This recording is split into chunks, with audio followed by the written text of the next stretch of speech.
Imagine कीजिए कि दो तरह के स्टूडेंट है, एक चतुर रामलिंगन और एक है रणछोड़दास श्यामरदास चांचड़। जो चतुर रामलिंगन है वो हर चीज की डेफिनेशंस को रट्टा मारता है, वो प्रिंसिपल्स वर्किंग हर चीज को बहुत अच्छे से रट्टा मारता है, वर्ड टू वर्ड उसको मशीन की डेफिनेशन याद है।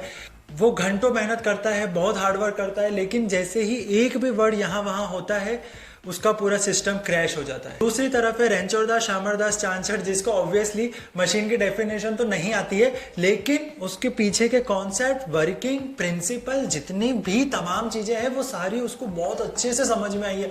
बहुत अच्छी तरीके से उसने उसके बेसिक्स पर काम किया है। वो मशीन को एक चेन की जिप या पेन की टिप जितना आसान करके समझा सकता है और समझ भी सकता है। प्रॉब्लम पता है क्या है? हम में से 90% लोग चतुर बनने की कोशिश करते हैं, इंफॉर्मेशंस को गैदर करते हैं, रट्टा मारते हैं, अपने माइंड में स्टोर करने की कोशिश करते हैं, क्योंकि जैसे ही एग्जाम्स आएगा हम उसको डिलीवर कर देंगे। लेकिन अगर थोड़ा सा कॉन्सेप्ट में चेंज कर दिया, थोड़ा सा क्वेश्चन को घुमा दिया, तब हम चतुर की तरह चमत्कार को बलात्कार कर देते हैं। असल में रेंचो के पास कोई सुपर पावर नहीं है, वो बस अनजाने में नोबेल प्राइज विनर रिचर्ड फीनमान की टेक्निक को यूज कर रहा है। फीनमान ने कहा था, if you don't explain it simply you don't understand it. अगर आप भी चतुर की तरह मेहनत करके थक चुके हो और रेंचो की तरह स्मार्ट बनना चाहते हो, एक मास्टर बनना चाहते हो, तो आज हम ब्रेक डाउन करेंगे वही फीनमान टेक्निक जो आपको रोट लर्निंग के जेल से फ्रीडम दिला सकती है। इस पर्टिकुलर वीडियो में फीनमान टेक्निक के बारे में आपको सब कुछ बताया जाएगा, जैसे कि कैसे करना है,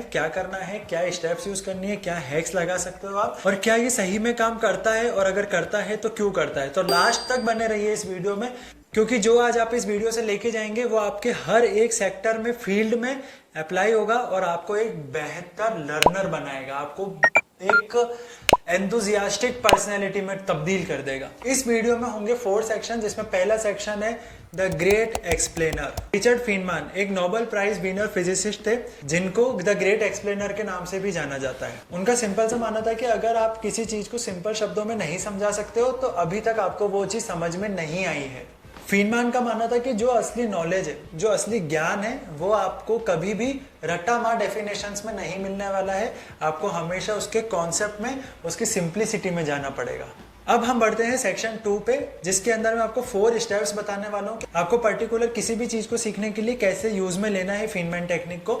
so step number 1, choose the topic. एक खाली पेपर लो और ऊपर वो टॉपिक लिखो जो आपको मास्टर करना है। Step number 2, teach it to a 10-year-old child. Imagine करो कि आपने कोई टॉपिक पढ़ा है, भले वो फिजिक्स का हो, केमिस्ट्री का हो, मैथ्स का हो, सोशल का हो, किसी का भी हो, लेकिन आपको उसको एक 10 साल के बच्चे को समझाना है। 10 साल के बच्चे का ब्रेन कितना डेवलप होगा? बहुत कम। आप उससे ज्यादा एक्सपेक्ट नहीं कर सकते कि वो बहुत ज्यादा डिफिकल्ट शब्दों को पकड़ पाए, बहुत ज्यादा जार्गन वर्ड्स को वो नहीं कैच कर पाएगा। इसीलिए आपको उसको सिंपल शब्दों में समझाना है, और वो सिंपल शब्दों में समझाना ही कहलाता है फीनमान टेक्निक। जब आप किसी को कोई चीज समझाओगे, तब ऐसा भी हो सकता है कि किसी कॉन्सेप्ट के अंदर आपको चीजें समझ में नहीं आई हो, या फिर आप उसको एक्सप्लेन नहीं कर पा रहे हो। जो पर्टिकुलर पॉइंट आप नहीं समझ पाए हो, that will be your knowledge gap. वही है आपका नॉलेज गैप, आपको उसी को कवर करना है। तो आप क्या करेंगे? वापिस से पीछे जाएंगे, उसको पढ़ेंगे और आएंगे। स्टेप नंबर 4 बहुत इंपॉर्टेंट है। जब आप किसी चीज को समझ जाओगे, तब आपके कॉन्सेप्ट आपके ब्रेन में फिट हो जाएंगे। जब आपके ब्रेन में कॉन्सेप्ट कंप्लीटली आ गए हैं, तो आप ये समझ सकते हो कि अब मैं इस चीज को कहीं पे भी लगा सकता हूँ। तब आपको उसको रियल लाइफ एग्जांपल्स में कन्वर्ट करना है। जैसे कि अगर आपने इलेक्ट्रिसिटी चैप्टर पढ़ा है और समझाया है किसी को फीनमान टेक्निक से, तब आप स्विचेस को देख सकते हो, वायर्स को देख सकते हो कि इसके ऊपर कॉपर वायर है, इंसुलेटेड है, क्या होता है क्या नहीं होता। कंडक्टर क्या होता है? Good conductor of electricity, bad conductor of electricity.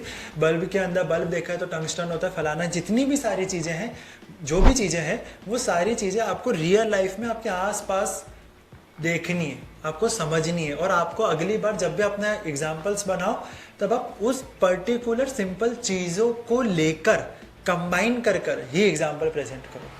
Now moving to the section number 3, जिसके अंदर मैं आपको कुछ हैक्स बताने वाला हूँ, जिससे कि आपको लगेगा कि इतना आसान कैसे हो सकता है कुछ।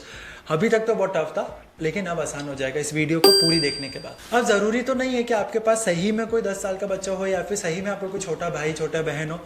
तब आपको क्या करना है कि आपको एक घोस्ट फ्रेंड की आइडेंटिटी क्रिएट करनी है अपने माइंड में। फॉर एग्जाम्पल अगर आपका कोई भाई नहीं है, कोई बहन नहीं है, कोई दोस्त नहीं है, कुछ भी नहीं है, आप अकेले हो, तो आप पर्टिकुलर इस चीज़ को, जैसे कि ये चीज़ है, इस चीज़ को आप घोष फ्रेंड बना लो और इस रिमोट को अब आप समझाओ कि मैंने जो पढ़ा भैया इलेक्ट्रिसिटी ऐसा होता है, ये होता है, वो होता है। तो ये समझेगा नहीं समझेगा, लेकिन आप समझ जाओगे। ऐसा इसलिए होता है सर, जब आप बोलते हो तब आपकी आवाज़ घूम के वापस आपके कानों में जाती है। जैसे गाना सुनते हैं, हमको गाने क्यों याद होते हैं?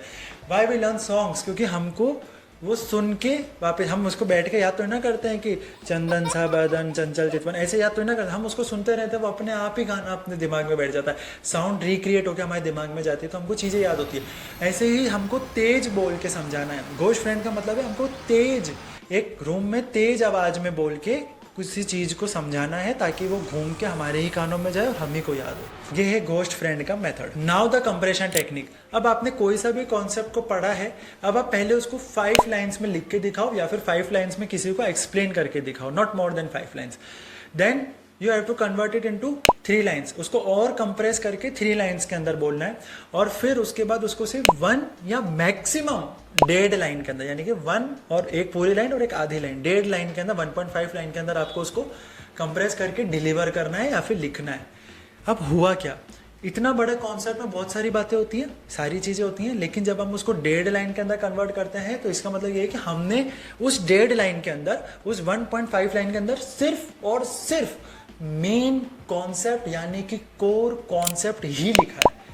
इसका मतलब ये है कि हमको सारी चीज़ें क्लियर हो चुकी है, हमारा माइंड, हमारा ब्रेन ये कंफर्म करता है कि now you have got the point. Now moving to the section number 4, why this works. आखिर फीनमैन टेक्निक काम क्यों करती है? इसका रीजन है कि रिसर्चर्स ने की स्टडी करी है और ये बताया भी है कि अगर आप पैसिव लर्निंग करते हो, पैसिव लर्निंग का मतलब ये है कि आपने एक चीज़ को पढ़ी और उसको रख दी, तब आप उस पूरे कॉन्सेप्ट का जितना भी आपने पढ़ा है उसका 10% ही आपके ब्रेन के अंदर जाता है। आपका ब्रेन सिर्फ 10% चीज़ों को ही एक्यूमुलेट कर पाता है।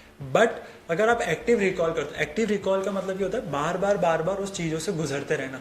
एक्टिव रिकॉल अगर आप करते हो तो इसका मतलब ये है कि आपका जो ब्रेन है वो उस स्टेट में जा चुका है, उस लर्निंग स्टेट में जा चुका है, जिसकी वजह से आपके माइंड में, आपके ब्रेन में वो कॉन्सेप्ट धीरे धीरे करके न्यूरोलॉजिकल कनेक्शंस बना रहा है। वो कॉन्सेप्ट आपके माइंड में परफेक्टली फिट हो जाएगा। आप इस टेक्निक से ना सिर्फ केवल किसी चीज़ को कंज्यूम करते हो, लेकिन उसका जो मैक्सिमम बेनिफिट है, तो उसकी जो इन्फॉर्मेशन क्रिएट करना, अपने माइंड में लेके आना, वहाँ से क्रिएट करना, वहीं से फिर आप एग्जाम्पल्स भी बना सकते हो।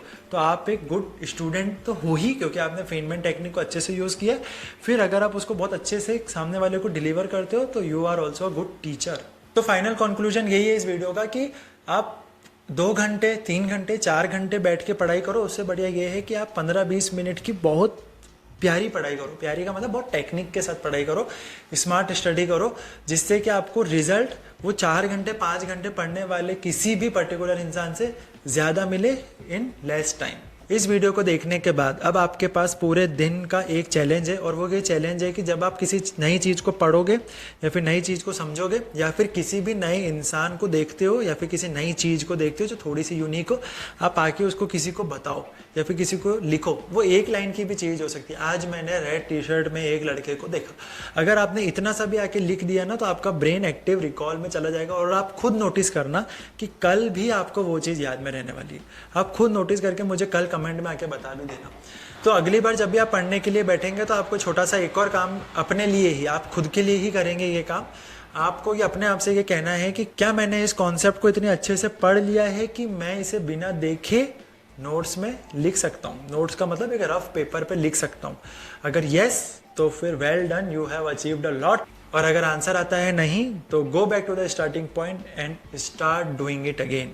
अगर ये वीडियो आपको 1% भी पसंद आई हो, तो प्लीज़ लाइक करिए, शेयर करिए, सब्सक्राइब करिए चैनल को, और कमेंट में बताइए कि फीनमैन टेक्निक से आप कौन सा नया कॉन्सेप्ट सीखने वाले हो। मिलते हैं अगली वीडियो में, जब तक के लिए बाय बाय, टेक केयर, जय हिंद।